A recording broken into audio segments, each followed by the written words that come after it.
Hai, welcome back to my channel. Di video tentang buku sebelumnya yang gue bahas adalah tentang judul-judul buku favorit gue yang gue rekomendasikan ke kalian dari penulis-penulis Jepang. Di video kali ini gue mau ngerekomendasiin buku-buku favorit gue yang gue rekomendasiin ke kalian, tapi kali ini dari penulis Korea. Jadi setelah gue cek-cek lagi di rak buku gue, selain penulis Jepang, penulis Asia lain yang lumayan cukup banyak bukunya gue koleksi itu adalah penulis-penulis Korea. Dan di video kali ini gue bakalan kasih 3 judul buku yang menurut gue wajib. Gue kayak maksa banget ya kalau wajib. Tapi rekomendasi dari gue, kalau kalian mau baca buku dari penulis Korea, gue ngerekomendasiin 3 judul buku ini. Jadi langsung aja ya. Yang pertama, gue mau ngerekomendasiin buku ini, Almond, karyanya Son Won Pyong.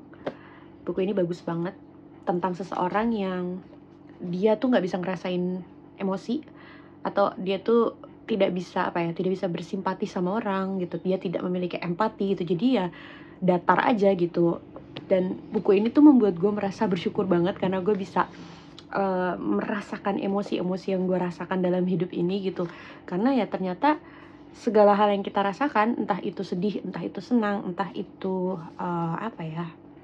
marah, hal itu tuh sangat penting ternyata untuk kita sebagai manusia. Jadi ya hal itu yang gue tangkap dari buku ini. Buku ini lumayan tipis, tapi walaupun tipis bukan berarti maknanya itu nggak bagus. Buku ini bagus banget, gue kasih bintang 5. Buku ini gue selesaikan dalam 1 hari. Bahkan nggak yang nyampe seharian 24 jam gitu, nggak. 3 jam kayaknya gue selesaiin buku ini, saking bagusnya, saking gue hook up banget sama ceritanya. Dan ada gue tuh ternyata kasih anotasi gitu, gue bacain ya. Jadi ini kayaknya kata-kata yang bagus banget. Nih gue ketemu satu kalimat yang gue suka. Tidak ada manusia yang tidak bisa diselamatkan. Yang ada hanya orang-orang yang berhenti mencoba untuk menyelamatkan orang lain. Di dalam buku ini kalian akan banyak menemukan narasi-narasi seperti itu yang pasti kalian kayak relate nih gitu. Nah, makanya gue rekomendasiin buku ini, Almond, sebagai buku favorit gue dari penulis Korea. Yang kedua, gue mau ngerekomendasiin buku ini, Pachinko, karyanya Min Jin Lee. Ya gue tahu buku ini udah ada seriesnya, yang main Oppa Lee Min Ho, gue tahu banget, tapi gue belum nonton. Udah ada season keduanya kalau nggak salah, tapi gue belum nonton sama sekali seriesnya, karena gue takut itu akan merubah pandangan gue tentang bukunya, karena gue cinta banget sama bukunya. Dan membaca buku ini, sensasinya hampir mirip sama ketika gue membaca Little Life karyanya Hanya Yanagihara. Karena di dalam buku ini kita bakalan ngikutin perjalanannya sebuah keluarga selama 4 generasi. Dan latar waktunya itu adalah ketika Jepang menduduki Korea. Jadi di buku ini akan sangat jelas menceritakan bagaimana hal itu, maksudnya si pendudukan Jepang atas Korea ini mempengaruhi keluarga ini selama 4 generasi. Dan makanya buku ini tuh menurut gue sangat-sangat bagus gitu, karena akan mengikuti zaman dari awal si tokoh utama itu namanya Sunja sampai ke Cicit ya berarti ya, karena kan 4 generasi ya. So ya makanya gue rekomendasiin buku ini buat kalian. Emang agak tebel sih, ini berapa halaman ya? Sekitar 600-an kalau nggak salah. Ya hampir 600. Tapi sangat-sangat enak sih. Gue baca buku ini tuh enak banget, dan ketika habis gue kayak yang hati gue hangat tapi agak sedih juga.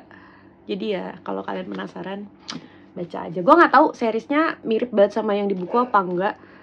Gue belum berani nonton seriesnya karena ya itu takut akan merubah pandangan gue tentang bukunya, karena gue suka banget soalnya sama bukunya. So ya itu Pachinko.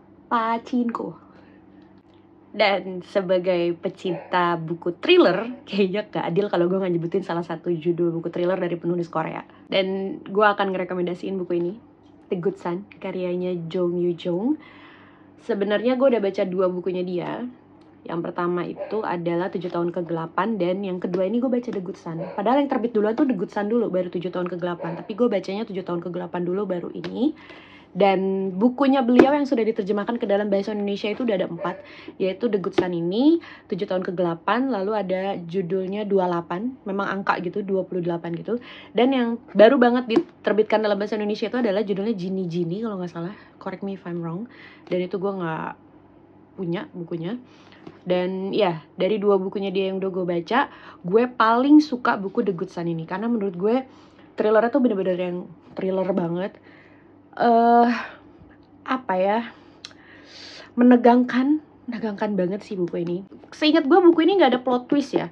Karena memang dari awal itu penulis itu sudah memang menggiring kita ke satu titik itu yang memang tidak diubah gitu. Maksudnya gak diputar sama dia, jadi memang arahnya ke situ. Dan tapi itu tetap bagus gitu loh. Karena kan kadang kalau ada tipikal cerita thriller yang seperti itu kan biasanya gue akan bosen ya, karena oh ya udah nih kita dibawa ke satu titik itu dan ternyata ya nggak ada plot twist, jadinya ya udah gitu kan, agak membosankan. Tapi kalau Jung Yoo Jung ini menulis The Good Son, kita udah dibawa ke situ dari awal dan tapi tetap menarik untuk diikutin gitu, karena penasaran, memang karena penasaran apalagi nih yang mau dilakukan sama si orang ini gitu kan. Jadi ya kalau kalian belum baca buku ini, kalian harus baca. Karena buku ini menurut gue bagus banget. Gue belum baca yang 28. Buku dia yang 28 tuh karena dari blurbnya agak-agak triggering buat gue yang sangat menyayangi binatang. Jadi gue belum berani untuk memulai baca buku itu. Tapi ya dari buku beliau, 2 buku beliau yang udah gue baca, gue paling suka The Good Son ini. Saya itu tadi 3 buku dari penulis Korea yang sudah gue baca dan gue rekomendasikan untuk kalian. Kedepannya mungkin akan ada lagi karena pastinya kan gue akan semakin sering membaca gitu, jadi mungkin gue akan ada referensi lain lagi buat kalian. Dan ya segitu dulu aja video gue kali ini. Thank you so much for watching this video and I'll see you in my next video. Bye bye.